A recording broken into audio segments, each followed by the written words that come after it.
মোহাম্মদ ভাই, এত বছর ধরে দোয়া করছি, তবু কোনো ফল পাই না। আল্লাহকে আমায় ভুলে গেছেন?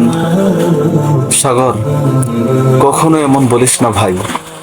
আল্লাহ কখনো তার বান্দাদের ভুলে যান না, কিন্তু তিনি চুপ থাকেন, পরীক্ষা নেন। কিন্তু কতদিন অপেক্ষা করব? আমার মন ভেঙে যাচ্ছে। ভাই, রাসূল সাল্লাল্লাহু আলাইহি ওয়াসাল্লাম বলেছিলেন, যখন বান্দা আল্লাহর কাছে দোয়া করে, তখন তিনটি অবস্থার একটিতে তা কবুল হয়।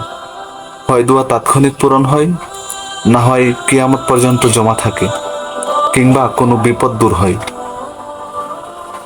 তাহলে আমি কি ভুল ভাবছিলাম এতদিন?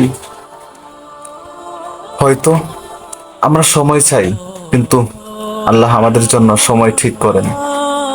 আমরা ফল চাই, কিন্তু তিনি আমাদের ভবিষ্যৎ জানেন, যা আমাদের জন্য ভালো সেটাই দেন।